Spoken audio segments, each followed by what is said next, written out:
Hello guys, तो आज हम एक बहुत ही ज्यादा इंटरेस्टिंग टॉपिक के ऊपर बात करने वाले हैं। जैसा कि हमने देखा लुकिसम चैप्टर 576 में डैनियल पार्क अपना यूनिक पाथ अवेक कर देता है और सच में ये चीज देखने में चैप्टर 576 में काफी ज्यादा मजा आया था। इस चैप्टर की वजह से काफी समय बाद ऐसा लगा कि लुकिसम का मेन कैरेक्टर सच में डैनियल पार्क ही है। जिस पेचोंजो को स्पीड के बंदे ठीक से छू भी नहीं पा रहे थे, डैनियल ने उसे अपना ऐसी जगह पर टच दिया कि उसकी हालत खराब हो चुकी है। और लुकिसम चैप्टर नंबर 576 की जो मैंने एक्सप्लेनेशन वीडियो डाली थी उसके कमेंट सेक्शन में ये भर चुका है कि डैनियल अब काफी ज्यादा खतरनाक हो चुका है। यानी कि आसान शब्दों में सबको ऐसा लग रहा है कि डैनियल अब पेचोंजो का कुत्ता बनाने वाला है। इसलिए चैप्टर 577 का सबको बेसब्री से इंतजार है। लेकिन लुकिसम के चैप्टर्स एक हफ्ते बाद ही रिलीज होते हैं, इसलिए आप लोगों की क्यूरियोसिटी को शांत करने के लिए मैं ये वीडियो बना रहा हूँ, जिसमें हम ठीक तरीके से ये पता करने की कोशिश करेंगे आखिर यूनिक पाथ आने के बाद छोटा वाला डैनियल कितना ज्यादा ताकतवर हुआ है। लेकिन उससे पहले जो लोग समझ रहे हैं कि पेचोंजो इतना भी ज्यादा कुछ खतरनाक नहीं है क्योंकि डैनियल उसको बिना यूनिक पाथ के भी थोड़ी बहुत अच्छी टक्कर दे रहा था, तो ऐसा बिल्कुल भी नहीं है। बिना यूनिक पाथ के वो उसे कोई भी अच्छी टक्कर नहीं दे रहा था, बल्कि पेचोंजो बस उसके साथ खेल रहा था। क्योंकि यूनिक पाथ आने से पहले पेचोंजो ने डैनियल के ऊपर जितने भी हमले मारे वो कोई भी जानलेवा नहीं थे।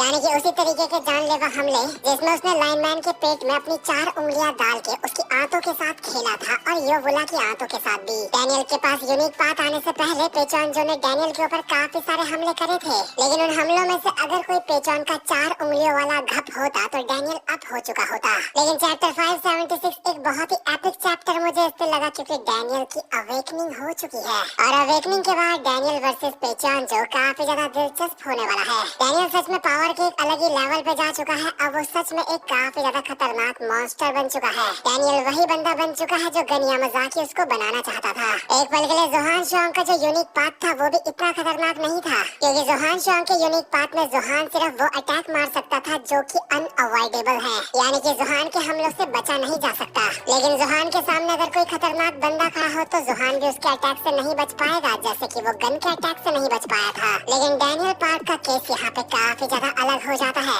भाई का यूनिक पाथ इतना ज्यादा स्पेशल है कि वो दुश्मन के हमलों को अपनी तरफ आता तो देख ही सकता है, जिससे वो आराम से उनसे बच पाता है। साथ ही में डैनियल ये भी देख सकता है कि दुश्मन उसके हमलों को कैसे ब्लॉक या फिर डॉज करने वाला है, और ये चीज देख पाने की वजह से वो दुश्मन के डिफेंस को बढ़िया करके तोड़ सकता है, जैसा कि उसने चैप्टर 576 में पेचोन के डिफेंस को तोड़ के उसकी रिब्स में पंच मारा था, काफी बढ़िया वाला। यानी कि कुल मिला के डैनियल के यूनिक पाथ में ये शामिल है कि पहले तो उसको कोई मार नहीं सकता, वो सारे हमले देख लेगा, उन्हें डॉज कर लेगा। साथ ही में डैनियल जो किसी और को मारेगा उससे बच पाना लगभग नामुमकिन है। अगर इस इंफॉर्मेशन में चैप्टर 576 के आगे पीटीजे ने और कोई छेड़छाड़ नहीं करी तो अभी तक तो ऐसा लगता है ये एक डैनियल की ऐसी पावर है जो कि साफ साफ लगती है हैकिंग।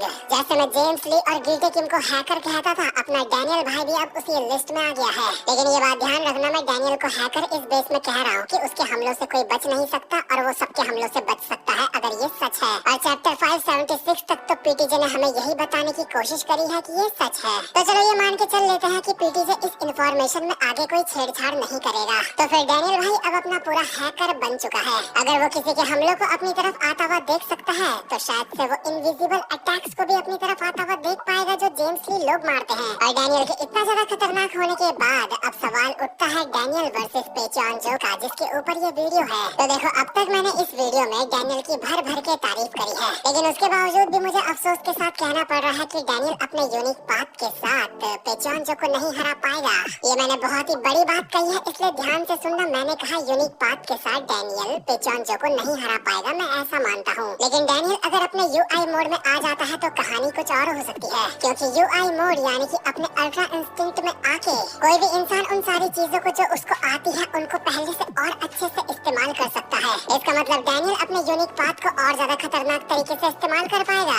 ऑब्वियसली उसका यूनिक पाथ उसी के अंदर ही तो इनबिल्ट है ना, तो फिर यूआई मोड उसको एनहांस जरूर करेगा, यानी कि और ज्यादा बेटर बनाएगा। लेकिन ये तो बात है तब की जब वो यूआई मोड में आएगा, लेकिन पीटीजे उसे यूआई मोड में ना जाने क्यों नहीं लेके आते। वैसे एक तरीके से सही भी है, क्योंकि वैल्यूएबल चीजों की सप्लाई हमेशा कम होती है, इसलिए यूआई मोड की सप्लाई मानवा में कम है। देखो, इतनी चीजें तो आपको समझ आ ही चुकी होंगी, लेकिन अब आपके मन में सवाल उठ रहा होगा कि भले ही वो यूआई मोड में भी ना आए, लेकिन अब भी वो अपने यूनिक पाथ की वजह से इतना ज्यादा ताकतवर हो चुका है कि काफी सारे लोग सोच रहे हैं कि वो हार कैसे सकता है, वो भी तब जब उसके हमलों से कोई नहीं बच सकता और वो सबके हमलों से बच सकता है। लेकिन मुझे पूरा यकीन है आप में से कुछ खतरनाक इंटेलिजेंस वाले लोग इस चीज का तोड़ निकाल चुके होंगे, और जिन्होंने अब तक ये तोड़ नहीं निकाला है उनको मैं बता देता हूँ। देखो, भले ही डैनियल के हमलों से कोई बच नहीं सकता और डैनियल सबके हमलों से बच सकता है, लेकिन क्या होगा अगर सामने वाले बंदे को डैनियल के हमलों से बचने की जरूरत ही ना हो? यानी कि डैनियल के सामने कोई ऐसा बंदा आ जाए जिसको डैनियल लगातार पेले जाए, उसे मारे जाए, लेकिन सामने वाले बंदे की एंड्योरेंस इतनी ज्यादा तगड़ी हो कि डैनियल उसे कभी भी नॉकआउट ही ना कर पाए।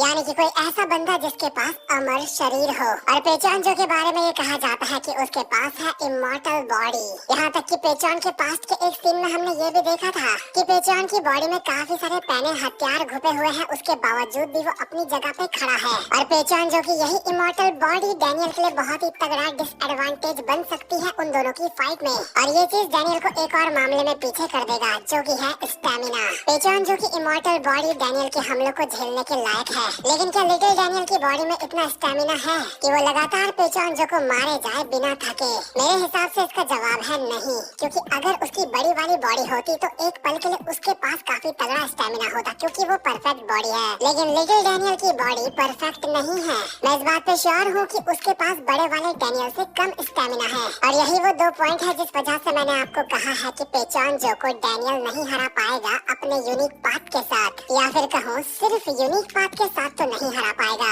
क्योंकि पेचॉन की इमॉर्टल बॉडी और डैनियल का स्टैमिना ही सिर्फ दिक्कत नहीं है, इससे भी बड़ी दिक्कत है होरांग सॉर्ड। ना जाने होरांग सॉर्ड कितनी कांडी तलवार होगी जो उसका इतना ज्यादा ऑरा क्रिएट करा गया है, और जब वो पेचॉन जो के हाथ में आ जाएगी तो हमें नहीं पता कि वो क्या क्या उससे कर सकता है। लेकिन जब भी वो तलवार पेचॉन जो के हाथ में आने वाली होगी तो मेरे हिसाब से जुनगो किम की एंट्री भी वहाँ पे होने वाली होगी। तो खैर उम्मीद करता हूँ कि आप लोग ये समझ चुके होंगे कि मैंने ऐसा क्यों कहा कि डैनियल अपने यूनिक पाथ के साथ, यानी कि सिर्फ यूनिक पाथ के साथ पेचॉन जो को क्यों नहीं हरा पाएगा। वैसे भी देखो, मैंने जितनी भी एनालिसिस आपके सामने रखी है ये काफी हद तक सेंस बना रही है, क्योंकि जरा सोच के देखो, अगर डैनियल पार्क अपने यूनिक पाथ के साथ पेचॉन जो को हरा देता है तो जैक्योन ना जो इतना ज्यादा जोश में आया है उसका यहाँ पे क्या काम रह जाएगा। चलो फिर भी जैक्योन ना को तो छोड़ देते हैं, लेकिन जुनगो किम वो यहाँ पे क्यों आया है? अब ऐसा तो होगा नहीं कि जुनगो किम सीधा पेचॉन जो के कमरे में आएगा और वहाँ से तलवार उठा के बस पकड़ के निकल जाएगा। अगर चीजें इतनी ज्यादा सिंपल होती तो ऐसे ही लोग पीटीजे को दूसरों की थ्योरी में मूतने वाला नहीं कहते। जरूर जुनगो एंचॉन में आया है तो कुछ ना कुछ तो करके जाएगा, और स्टोरी के हिसाब से थोड़ा बहुत खेलने का टाइम जैक्योन ना को भी मिलना चाहिए, क्योंकि काफी सालों से वो गुस्सा दबा के बैठा है अपने अंदर। इसलिए ये चीज काफी ज्यादा ऑकवर्ड हो जाएगी कि उसके बिना कुछ करे ही बाहर वाले उसका बदला लेके चले गए। तो देखो, कुल मिला के बात यह है कि चीजें अभी और ज्यादा दिलचस्प होने वाली हैं। और अभी आपने डैनियल का यूनिक पाथ तो देख लिया है, लेकिन पेचॉन जो को पूरी तरीके से नहीं देखा है, उसकी तरफ से भी अभी काफी कुछ आना बाकी है। इस वक्त एंचॉन आर्क में वो टाइम नहीं है जहाँ पे आंख बंद करके हम ये बोल सके कि डैनियल अपने यूनिक पाथ के साथ सबको फाड़ के रख देगा, बल्कि अभी तो टाइम है अनप्रिडिक्टेबल चीजों का, जिनको हम प्रिडिक्ट नहीं कर सकते। मतलब कुछ हद तक तो प्रिडिक्ट कर सकते हैं, लेकिन श्योरली कुछ नहीं कहा जा सकता। और जिस हद तक प्रिडिक्ट कर सकते थे या फिर एनालाइज कर सकते थे, इस वीडियो में मैं वो सब कुछ कर चुका हूँ। और हाँ, किसी के मन में ये भी सवाल आया था कि अगर छोटा वाला डैनियल अवेक हो चुका है तो क्या बड़ा वाला डैनियल भी अवेक हो गया होगा? तो देखो, मैं पीटीजे का चाचा का लड़का तो नहीं लगता, लेकिन अगर आप मेरी मानो तो मेरे हिसाब से बड़ा वाला डैनियल को भी अवेक हो जाना चाहिए, इस हिसाब से कि वो दोनों के दोनों एक ही इंसान है, बस दो शरीर हैं। एक शरीर जो चीज एक्सपीरियंस करेगा दूसरे शरीर पे भी वो मेमोरी रहेगी, और डैनियल की लिटिल बॉडी के पास वो मेमोरी है कि उसने यूनिक पाथ को कैसे अचीव करा। तो ऑब्वियसली बड़े वाले डैनियल को इसका बेनिफिट तो मिलना ही चाहिए। और हाँ, कुछ लोग जोहान शांग और डैनियल के यूनिक पाथ को कंपेयर कर रहे थे, और आपको बता दो कि डैनियल का यूनिक पाथ उससे काफी बेटर लगा मुझे। शायद से वो पेचॉन को ना हरा पाए, लेकिन अब जाके डैनियल ने कुछ ऐसा काम करा है कि हम उसको मेन कैरेक्टर कह सकते हैं। बाकी आपको इस आज की वीडियो के बारे में क्या लगता है मुझे कमेंट सेक्शन में लिख के जरूर बताना, और ऐसे ही थ्योरी वीडियोस और मानवा एक्सप्लेनेशंस के लिए मन करे तो मेरा चैनल भी सब्सक्राइब कर सकते हो। अब मैं मिलूंगा आपसे अपनी नेक्स्ट वीडियो में, तब तक के लिए गुड बाय।